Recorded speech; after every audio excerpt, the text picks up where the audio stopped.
Welcome to Art School Live Marketing Monday.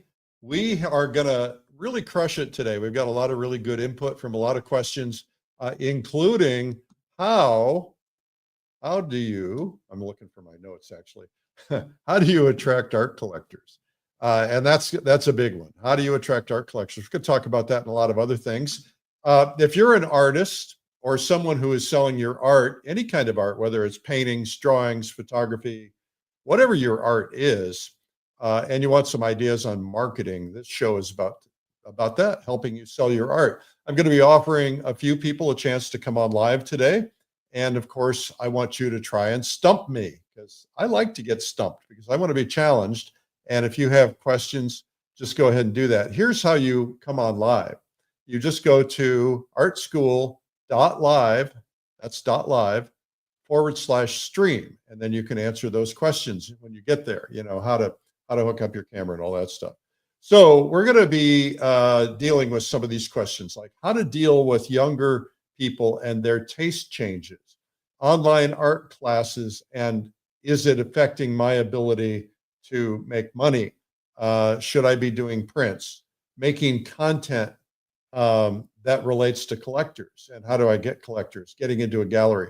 There's a whole lot more. I'm Eric Rhodes. I'm the publisher of Fine Art Connoisseur and Plein Air magazines. I've been working with artists and galleries in the art world for decades. Can't you tell? Okay. Anyway, we have taught tens of thousands of people to paint and reached millions. As a matter of fact, we just learned that this program has had over 16,600,000 and change views. Thank you for that. That's pretty cool. Make sure you're spreading the word, and make sure if you're one of those 16 million people that you go in and actually subscribe. That way you get you can hit the little notification bell there, and you go in there and subscribe, and that way you make sure you're getting the program. So there have been people who said, "Oh, I didn't know you were still doing it." We've been doing it since COVID began, and we have not stopped 5 days a week. All right. Okay, now let's see. Let's get to the official opening. It's Art School Live with Eric Rhodes. All right, that's the official opening. So you guys, what I want you to do is give your questions, put your questions into the chat. If you don't want to come on camera, but we need you on camera, that would be really the best. And then and we have some regulars who come on all the time, and we like them too. But if you have never come on, that would be really terrific. And you know how to do it. artschool.live/stream. Okay, so I'm going to go to the first question that has been submitted, and that is this is from 𝗠tože from Norway. All right. In my parents' days, the 60s and 70s, art had status and everyone had several pictures on the walls of their home. In the 80s and 90s, all workplaces had art associations. Now I'm under the impression that the young people today want clean walls with a minimalistic interior. How are we supposed to adapt to that? Well, I think the first thing, Tone, to understand is that we tell ourselves these stories and they may not be true. And because you may not have a lot of depth of research with that, it's always good to find out. Now, there's no doubt there are a lot of people who like minimalistic things. And the people who drive that are people like IKEA, or people who are tastemakers, furniture designers, and magazines. You know, the people who do the shelter magazines about, you know, the homes and so on, they do that. But, you know, there's still a lot of people who like, well, first off, there are people who put art up in minimalist houses. And so it depends on what kind of art you're doing. But secondly, there are always markets for everything. And just because one thing is getting all the attention does not mean that's what everybody's actually doing. So there is art on the walls of a lot of homes in Norway and a lot of other places. I've never been to Norway. I'd like to come. I hope you'll invite me. I'll bring a group of 100 artists over there. We'll go painting together. This is a story that you're probably telling yourself. You know, we have these beliefs that things get saturated and that there's just no more opportunity for us. And that may be because we have blinders on and we're being very narrow in our thinking. So what you want to do is tell yourself, the question isn't, do they exist? The question is, how do I find them? And that's what you've got to ask yourself is, how do I find these people? So how do you adapt? I don't know that you have to adapt. We all do have to adapt from time to time. There's always going to be changes and you have to adapt to changes, but you've got to paint what you love. If you, let's say, for instance, you're a traditional artist or you're a realist and that's what you love, and everybody is buying, abstract modernism, then you've got to say to yourself, do I want to do that? And if you don't want to do it, then don't do it. And if it's a matter of eating or not eating, and you're saying to yourself, well, I'd rather paint abstracts than, becoming, some crummy job that you don't want to do, then that's fine. But try to do what you love. You will find that there's a market for everything. You just have to figure out how to find that market. Okay, we're going to go on to our next guest is Neil. Neil is always here, always got great questions. Hey, Neil, yeah, at least you're not out in the field painting today. Thanks for having me on the show. No, I've got a new rig that I'm getting ready to take out, but it's not ready to go outdoors yet. But all right, what's your question, Neil? My question is, how can art and science intersect to create innovative marketing strategies?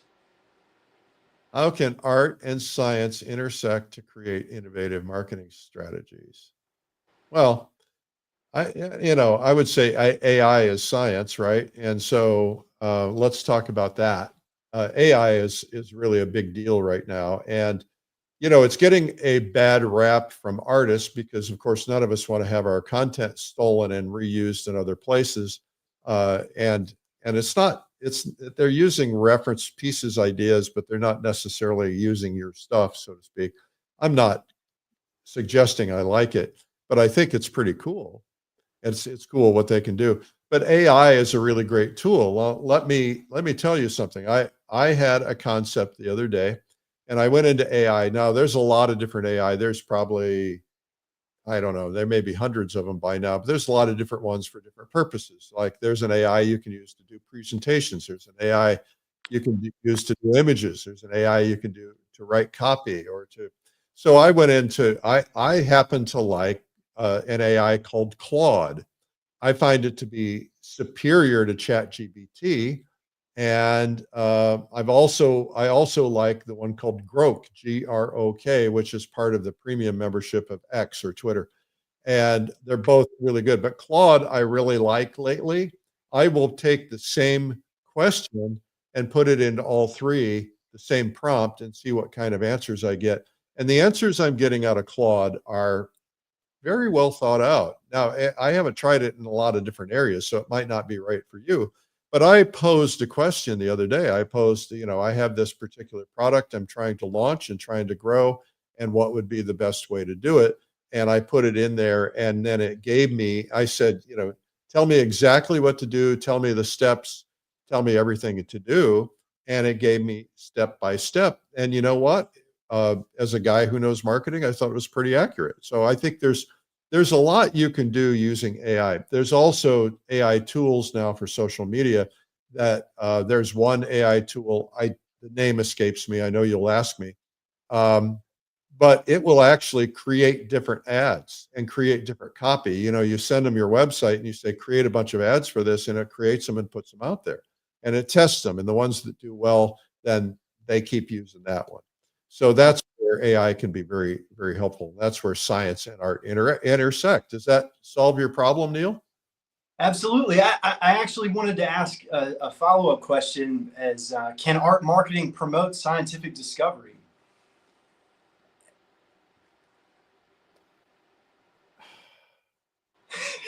Your questions are too deep, Neil. I can pass. I'm just a regular guy. I'm not some Mensa. So can I don't know. I have an acquaintance. I think you asked this question before because I remember answering something similar. And I have an acquaintance who has been drawing and drawing all the time, constantly, since he was a child. And he's now an older gentleman.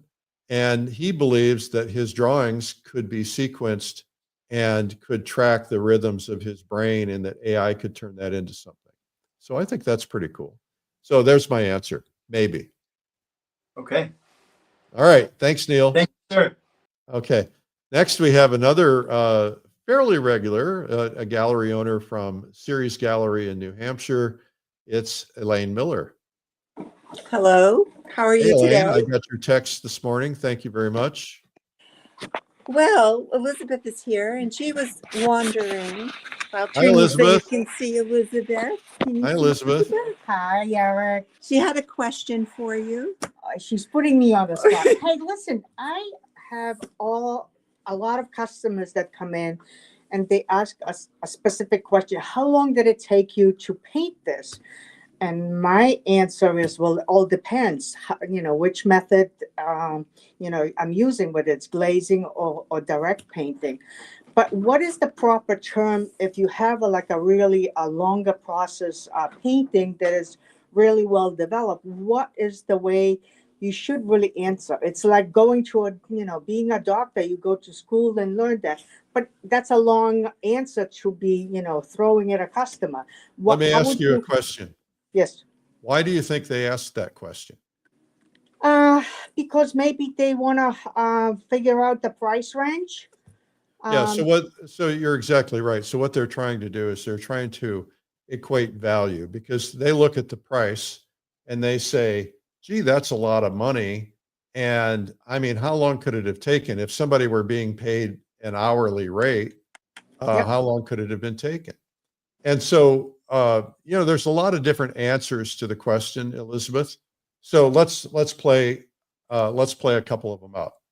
One thing is, you can say, well, that's a funny question. I suppose if you were to try to figure out what my hourly rate is, my hourly rate would be higher than I can possibly charge for that painting.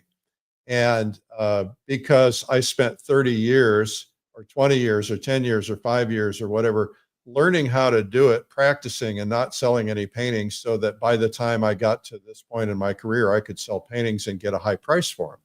So it can't really be equated to, if you're thinking, well, why is that painting $1,200? And, I guess if it took me an hour, my hourly rate is $1,200, but it took me 30 years to learn how to do it.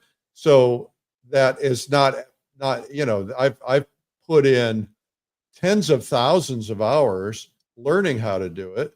And I suppose if you tried to take part of that towards the hourly rate, this painting should be $100 million. But that, yes, I fully, I could go with that kind of, answer, but that's a long answer to interact with a customer. I think they want to have a simple answer. And I Well, don't you can, know how okay, to so boil it down. a simple answer is that one took me about 4 hours to paint and 30 years to learn how to do it. I like that. Now that I can deal with. Yeah. Because so let's talk about this, because I think this is an important point. Do you ever do paintings, Elizabeth, that let's say what size paintings do you typically do? 8 by 10, but I do 16 by 20, depends, 24 Okay. by 30, all Okay. depends. And I use different methods of painting. Sometimes it's direct and sometimes it's, underpainting and, and then, going over it. So would you say that there's sometimes you paint an 8 by 10 that takes you an hour? Longer than that. And my Okay, what's the shortest time that it would ever take you to paint an 8 by 10? For me to feel comfortable, probably a couple of days. Sorry, Eric. Okay. All right. And would you say that there are sometimes you paint an 8 by 10, it takes you a couple of weeks? Yeah. Okay. Yes. So why would you charge the same amount of money for your labor for an 8 by 10? A lot of artists will charge the same money for an 8 by 10, no matter what the painting time is. I don't do it that way. I charge for my time. And I don't actually sit and calculate my time, but I know that if I do one of my better paintings, you know, I got offered a painting the other day that was a well-known, very prominent artist, and it was a piece of garbage. It was a terrible painting, but it had that famous artist's signature on it. And of course, dealers do this all the time. You know, that the artist oftentimes would have, you know, we have early times in their career. And I was reading a book last night, as a matter of fact, for the artist 𝗠cie h𝗱𝗆, one of my favorites. And I was looking at his early works and I'm like, didn't like him. But then, you know, you could see him progressing, and they kind of had him in a timeline of, as you know, as his later works, and his work got really, really wonderful. So I think that, you know, I like to price based on the level of the quality of the painting, not so much how much time it took me, because sometimes the best paintings I do take me an hour or 2 hours. I did a couple of paintings the other day I did a painting yesterday. It was one of the best paintings I've ever done, and it took me about an hour. Wow. And then there are other times when I'll struggle with a painting. I have another painting I've been working on for weeks, and I keep scraping it down, and you know, and once I get it right, and once it comes out to be a good painting, then I'll have a price for that. But sometimes you can't really equate time with money. True. Well, I'll get to that point when I can All right. establish a painting with an hour. Thank you, or two. Elizabeth. Thank you. Take care. All right. Bye. Uh, Do you have any questions while you're here, Elaine? yes, can you send those paintings that you just said were your very best ever to Series Gallery? We'll sell them for you. All right, it's already been sold. I'm sorry. Oh, I think that's Congrats. awesome. So You know, the minute I put them off, I finished them on the easel, they're already sold. well, that must be nice.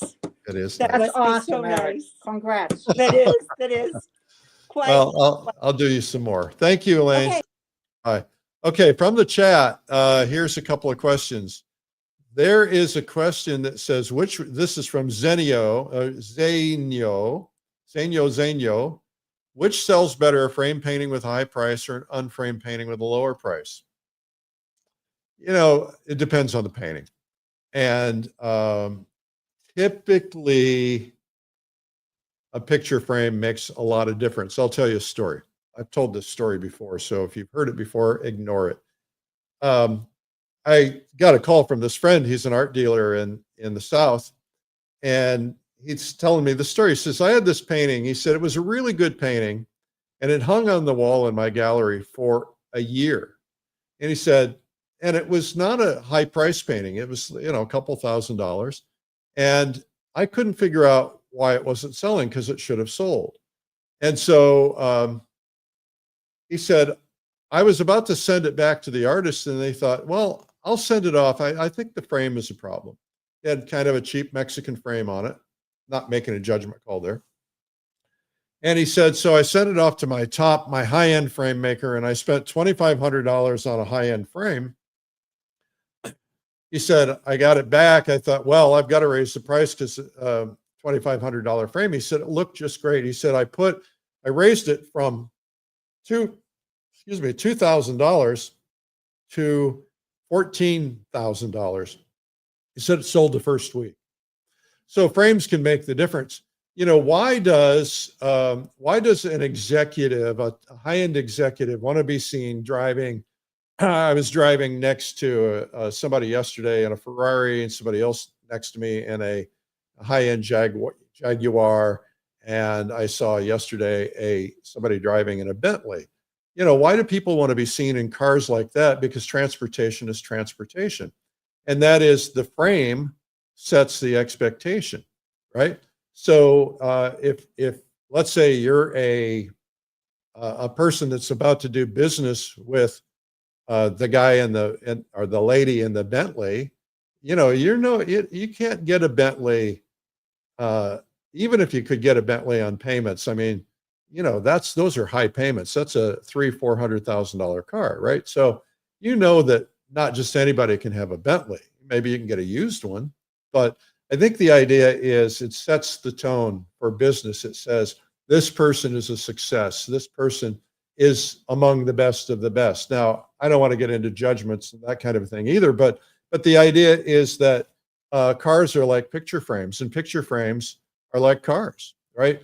I have a friend, Gene Costanza, who I went into his house the other day, and he has these incredibly beautiful paintings, but the frames that he uses are also incredible pieces of art. And the two combined make it feel like, I should pay $200,000 for this painting. And so I think frames make a difference. I have paintings that I have reframed and put into nice frames, and they just feel much better. And there are some really nice, inexpensive frames. I'm not saying that, but there are some really extravagant frames that, might cost, instead of $40, might cost $600 or $700. But if you're putting them into a gallery, it can make a huge difference. But of course, you have to come up with the money for that. All right. Next, we have Beth James. Beth, what's your question? Hello, Eric. Hi, Beth. A friend that allows me to exhibit my paintings in their little shop said to me, "Oh, well, when I retire, do you want to rent our shop?" And I have no idea where you start to budget for a gallery and what obstacles face you. But I'm in a local town, and I think the artist would be interested in joining. So what is the biggest obstacle when starting a gallery? The insurance? Well, I think I don't own a gallery, and I'm sure Elaine Miller could answer that question better than I could. But I would say that the things you have to ask yourself is how much money is the total operating cost to open the doors, right? So let's say you're taking over somebody's space and it's completely ready. It's got lights up and everything is ready. Maybe it just needs some paint. So maybe, it costs you $500 to paint the space or something. But other than that, it's ready. Now, what are your costs? Your highest cost in a gallery, come back on stage for a second. Let me ask you, what do you think the two highest costs in a gallery are? The rent and the personnel. That's pretty close. And yes, I would say personnel could be higher, but one of the highest costs in a gallery is the lights, right? Oh. Because you're sucking a lot of electricity. Now, since LED lights have come out, that's changed a lot, but in a lot of galleries have dropped their cost of operation considerably with LED lights. But so you've got your cost of operation. So the way you want to do this is you want to take just the back of an envelope and just write down what is the cost of rent?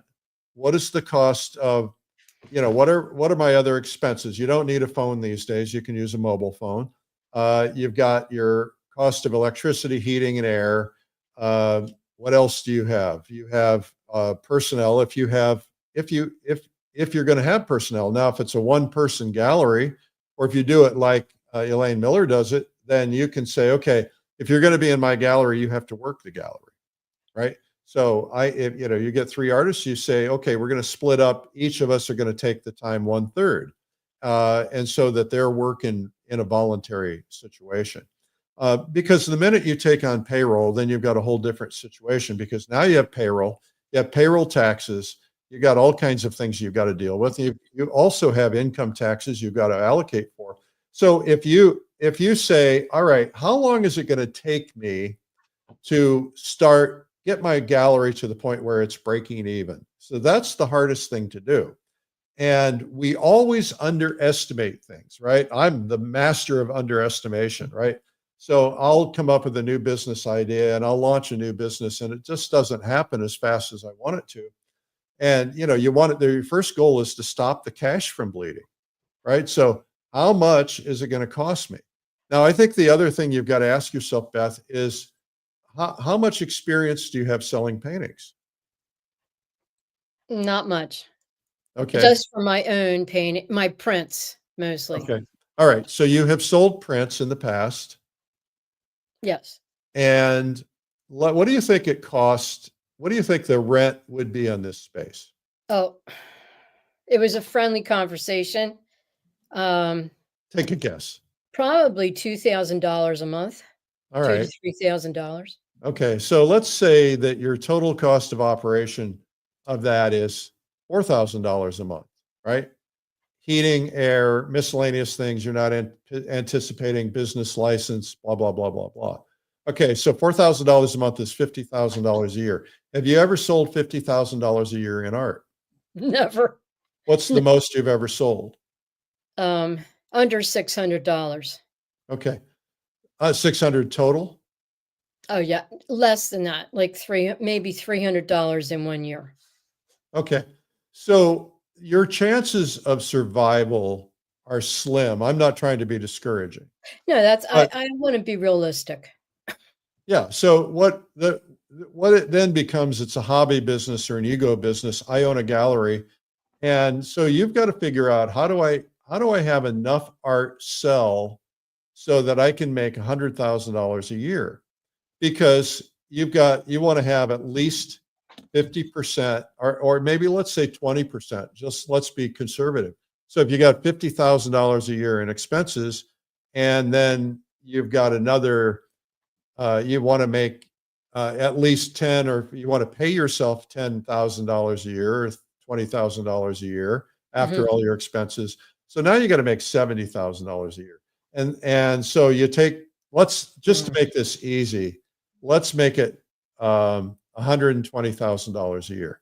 So now you got to divide that by 12, right? So now I've got to get $10,000 a month to be able to do this. And that means I've got to get $2,500 a week. How do I get $2,500 a week in sales when I don't have any history selling paintings? Right. And so the only solution to that problem is you've got to get people in there who are other artists so that there's variety, because not everybody loves your paintings. I know you think they do. Not everybody loves my paintings. And so what happens here is you've got a situation where you've got to have some variety, because I have a friend that owns galleries and they have a big jewelry case, and jewelry makes up 50% of their business. Oh. Right? Because somebody will walk in with their wife or their husband and they're not interested in art, but they'll go, oh, I like this bracelet. And they'll buy that bracelet for, $1,000 or $500 or $100 or whatever. So that's why people have prints. That's why people have cards, because you cannot walk out of that gallery every week without hitting your $2,500 number. Because if you don't, you're going to be writing checks out of your own pocket. So that's what you've got to be thinking about. Does that make any sense? Yes, and I guess I would need some local artists that are high end to support it so it could take off. Well, why do they need to be local artists? Well, the interest of the local people. What are you trying to accomplish? Are you trying to take care of the local people, or are you trying to feed your gallery? Yes. Both. Take Okay. care. Well, So, I want to. so I always have a elaborate. question. When two things are tied, which is the most important? My work, but then that'll take away from my time to paint. So, Why do you think that? someone has to do the finance. Someone has to make sure things are working, the lighting, the insurance is paid, all that nightmare. Well, of that stuff doesn't bookkeeping. take, if you've got a small business, the accounting takes a day. It doesn't take much time. And, you don't have to do too much maintenance and so on throughout the week. You can paint most of the time when there's no customers in there, you can be painting. Oh, that's true. Right. So it's not necessarily going to take away from your time, but what you've got to do, the most important thing you have to do is pay your bills. And by the way, we haven't even talked about marketing and how do you get people into the gallery? Marketing is signage.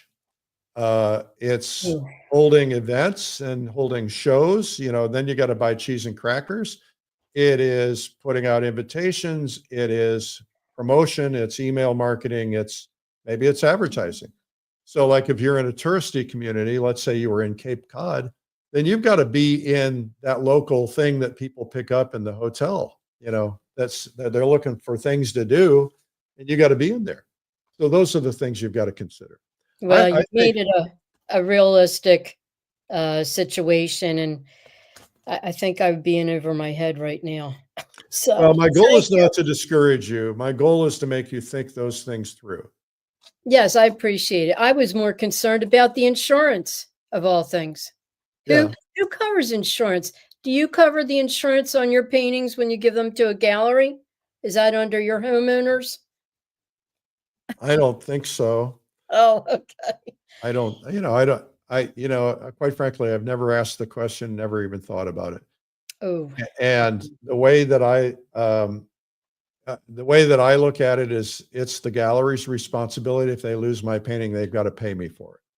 okay. If I send a painting to them, their job is to take care of it and to sell it, and that should be in the agreement. And if that painting is lost or stolen, that's their problem, not my problem. They need to pay me my commission on it. I guess that needs to be in the contract. Yeah, needs to be in the contract. Okay. Thank you, Eric. I Thank appreciate you, your help. Beth. All right. Thank you. Do we have any other questions in the chat? Let's look here and see. Let me go to the other questions that people have submitted. All right. So with all the online art classes that are available now, is the plein air market oversaturated for artists and teachers? You know, Suzanne, this is from Suzanne Fokine in Long Island. Suzanne, nothing is ever oversaturated. That's a myth. There is always, everybody says, well, I'm not getting enough business. It must be oversaturated. The reality is, if I'm not getting business, it's because my product is not as appealing as somebody else's product. It's not as appealing, or my marketing isn't as good, because if there's a market for what you do, if somebody else is out there offering online training and they're getting the business and you're not, then there's something wrong with what you're doing. What is that you're doing that's not right? There's plenty of business out there. I mean, there's billions of people in the world, and now it's a worldwide market. So there's billions of people. I don't think it hurts anything. I don't think, here since COVID hit, every artist in the world became an online art instructor, right? And a lot of them are still continuing it because it's a good thing. I have a business that produces professional art instruction videos. And, we spend very big money on producing something. If I take a camera crew and we took a camera crew for 19 days to film 𝗠liche𝗹𝗆𝗲𝗰𝘁.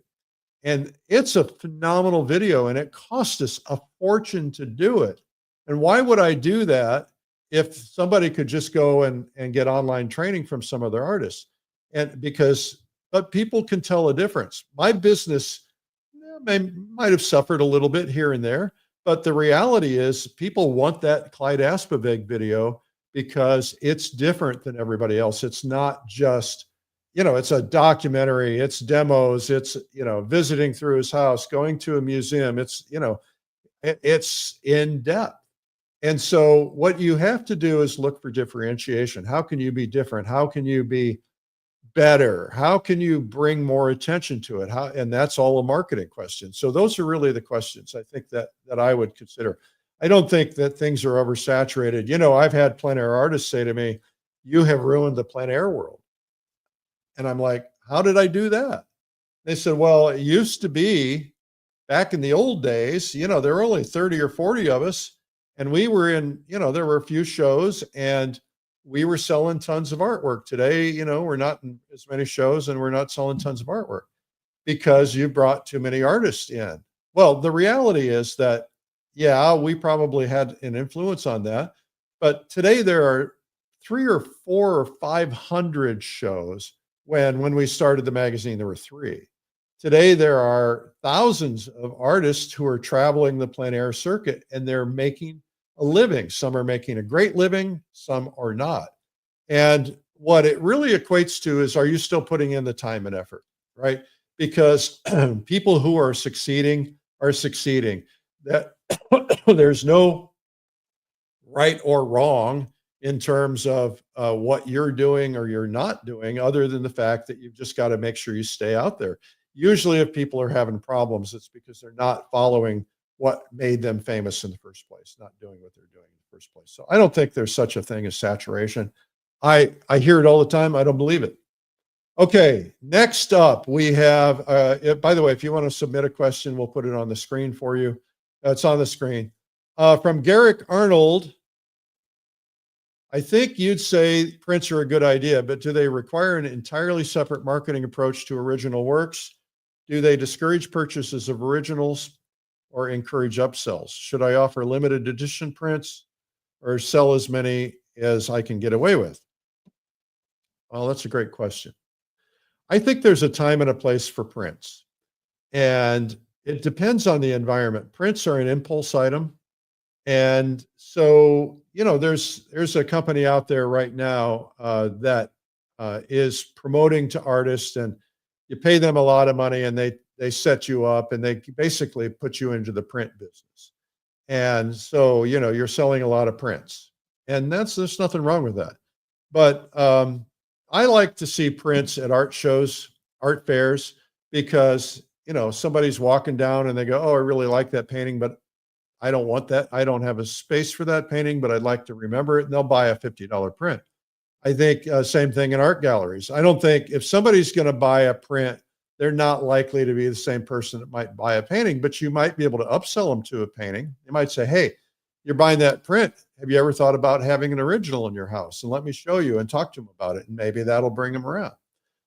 Prints can oftentimes be bought as gifts. I mean, I get prints all the time. Everybody thinks I want prints for Christmas and art supplies. So, you know, I think they're a good idea. I think put them on your website. They're not likely to hurt anything. You know, if somebody's going to buy an original, they're going to buy an original. They're going to buy a print, they're going to buy a print. Just market them differently, sell them differently. You know, it's best to have the original. Now, what Thomas Kincaid told me he did is he started buying back all his paintings that they made prints from, and then they put them in a museum. So, you know, what you might want to do is just say, hey, I'm going to hold the originals back for my collection, for my family collection, and not even make them available, make the money on the prints. I mean, there's a lot of different options. So I hope that helps. Okay. Okay, from Cynthia. What are some email marketing content ideas that could interest potential collectors besides paintings I'm working on? Well, okay, there's more to this question. I have a lot of ideas for topics that could interest other artists, but I get lost when speaking to collectors. Okay, so let's just back up and talk about appealing to collectors.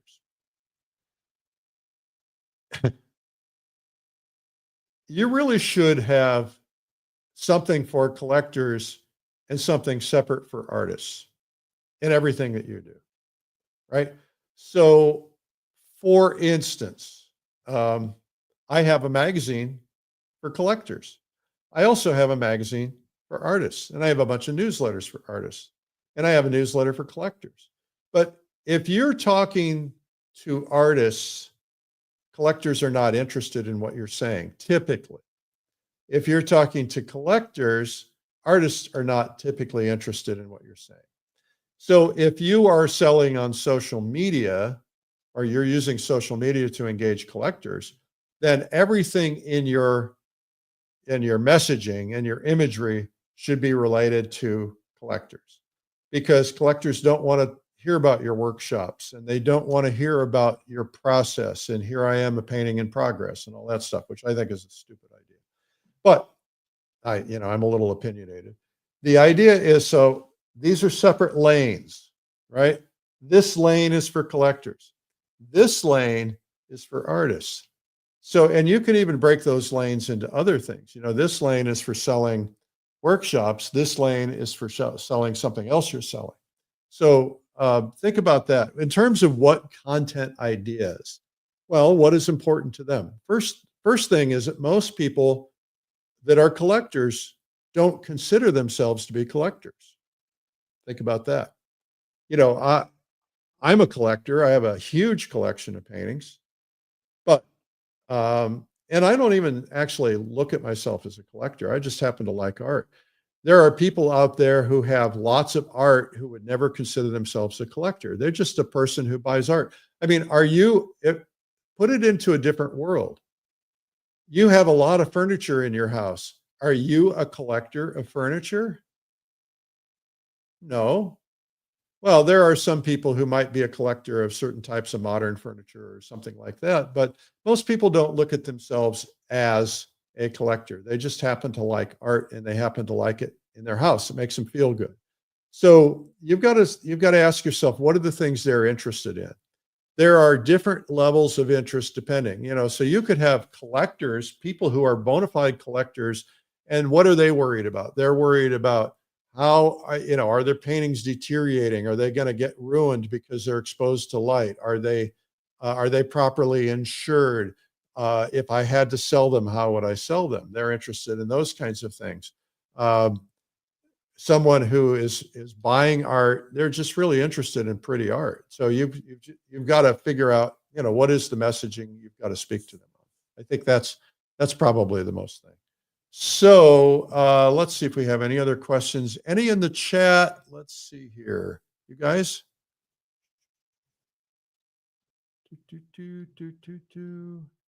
Sorry, I'm delaying because I want to make sure I find a question.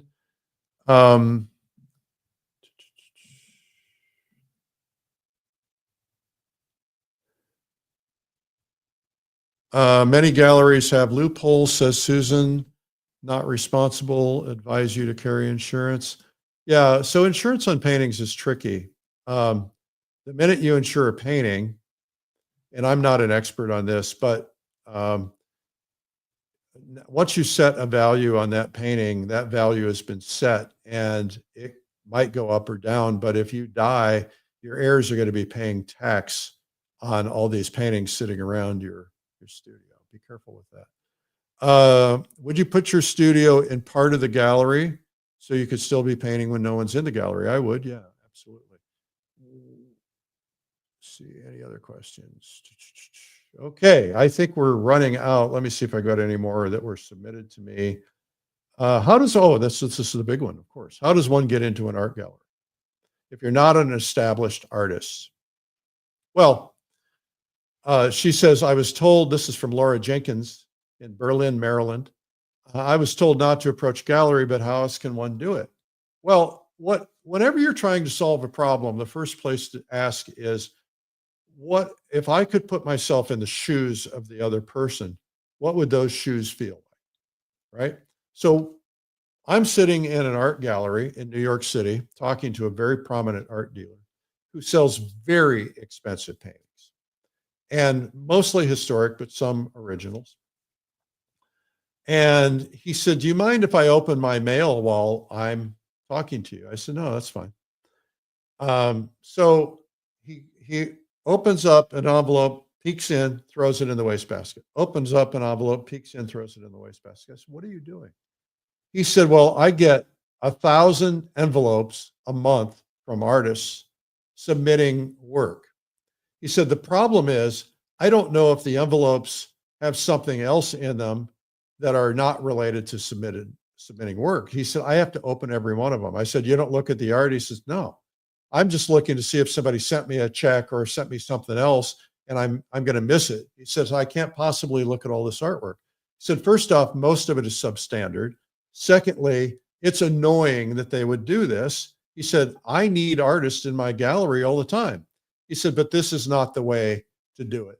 And he said, the other thing that happened, he says, I was standing in the gallery. I was about to sell this customer a very expensive painting. And I'm standing there, we're talking about this, and this guy walks up and he says, excuse me. He says, I'll be with you in just a minute. And he says, no, excuse me. I just have to ask you a question. He says, okay, what's the question?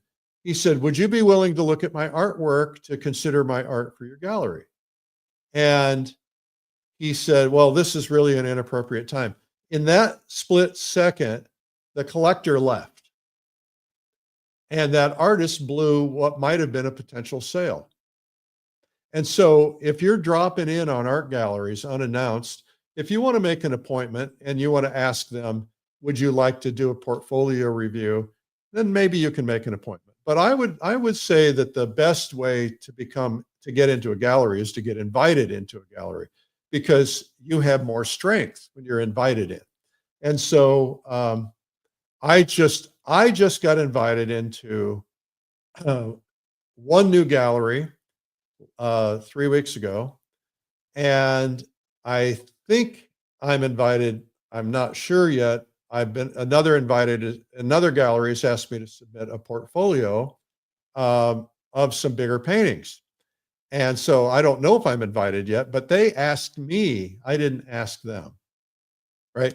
So I think the idea is you want to get asked. And so how do you do this? First off, be very careful with your social media. Only post your best stuff. A gallery owner told me, he said, I have a pseudonym that I use and I follow a bunch of artists and I'm looking to see how the quality of their work is. He said, I'll watch them sometimes 5 or 6 years before I invite them into the gallery. I want to see if their quality is consistent, if they're getting good work. He says, because most artists, can do 1 or 2 good paintings, but they can't do 30 of them. And I need 30 of them. The other thing galleries are looking for is longevity, right?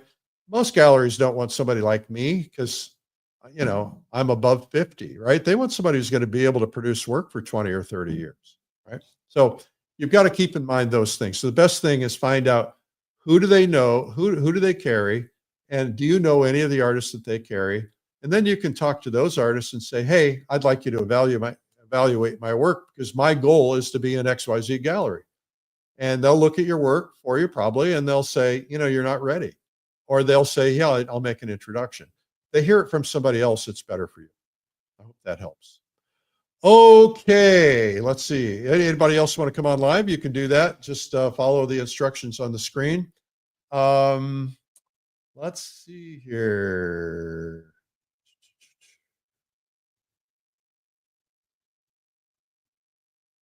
What are some email content ideas that could interest potential collectors besides the paintings I'm working on? Now, that's similar to the other question. I have lots of ideas for topics that could interest other artists, but I get lost speaking to collectors. Maybe I did that one. Look, what are they interested in? I talked about that. Artists do newsletters, and newsletters are really great. I get far too many of them. And because, I got a lot of emails that I got to go through.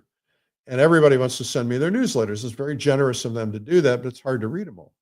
And people will open your email 1 time, 2 times, maybe 3 times. But if after the 2nd or 3rd time, you're not scratching an itch for them, they're gone and they're not going to open anything more. So what's scratching the itch? Well, if you're writing a newsletter, don't make it about me, make it about them, right? So what does every artist do? Me, I just did this. I. I just went on this trip. I just did this. I just did that. But what do people want? People want things that are going to be compelling for them. So what if you put a collector tip in there? How to, maybe the subject line is how to care for a painting. I get a lot of questions about how do I care for paintings? And, is the painting going to get damaged hanging in direct sunlight? I'm going to address that question here in my newsletter. And then you address it. And then you say, let me give you some examples of some paintings that I recently did and what I would do with, where would I hang these, so that they don't get impacted. Like if you're a watercolor artist, you got to use museum glass, or you got to do this, you got to put it in a dark room, whatever that kind of a thing is. So talk their language.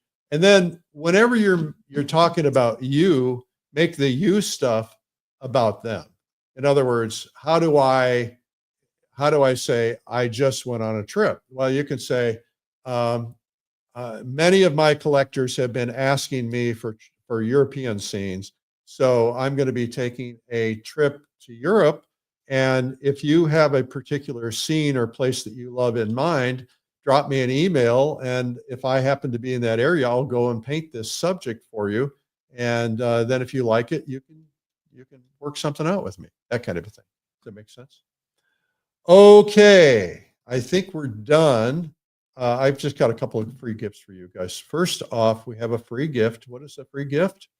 We have this video for you. It's called 97 Incredible Art Secrets from the World's Finest Artists. And just to go to 97artsecrets.com/free, a couple hours of video. It's a sampling of some of the things that we've done at painttube.tv. In case you haven't seen painttube.tv, it has over 700 in-depth, highly produced, beautiful art instruction courses from the world's leading artists. Just go to painttube.tv/ASL. What else do we have? We've got something coming up. I just finished Realism Live last week. I was really invigorated, but I was a little sleepy after that. It's basically 5 days for me, 5 intense long days, and because of their rehearsal day. And then entertaining you guys, and we had a huge audience. We announced something new to that audience. We're not going to announce to anybody else yet, but we're going to be announcing it in a few days. We also are getting ready to do Watercolor Live, and that's coming up in January. That is our biggest online conference. Literally thousands have attended this. It is going to be January 22nd through 24th with our Essential Techniques Day on the 21st, which everybody does because they want to be part of it. Have some of the world's leading watercolor artists and teaching all kinds of subjects in watercolor and different approaches, and you don't want to miss it. It's really terrific. I highly recommend it. Of course I would, right? So that's coming up. And then I have another thing which I'm really excited about, the Plein Air Convention. Plein Air Convention is in May. And the thing I learned this week about that is that it's selling really, really well. As a matter of fact, we only have 200 seats left already. It's not till May. It's what, 6 months out? What is this? Anyway, go to pleinairconvention.com, get your seat. It's going to be in the Lake Tahoe, Reno area. It's absolutely beautiful. That spot that's on that logo, actually, we're going to be painting in that exact spot.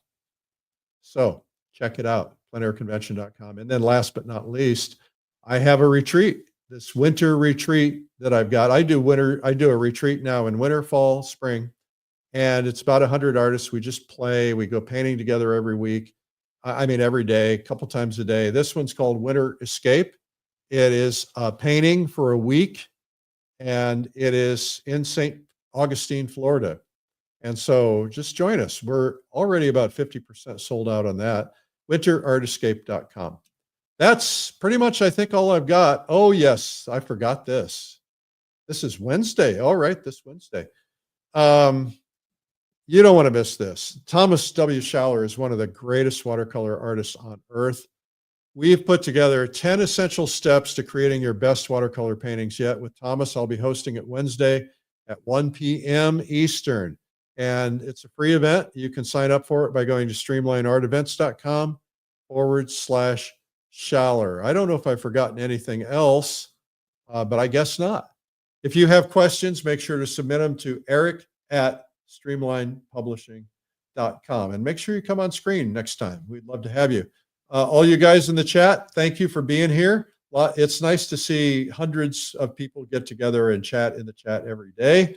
And thank you guys for doing it. Oh, Suzanne Silverston says, Realism Live 24 rocked. Thank you for that. Somebody says here, old folks need not apply. I don't know what that means. Old folks are welcome to everything. Young folks are welcome to everything. All folks are welcome to everything. We're not ageist or sexist. We want everybody. All right, guys, take care.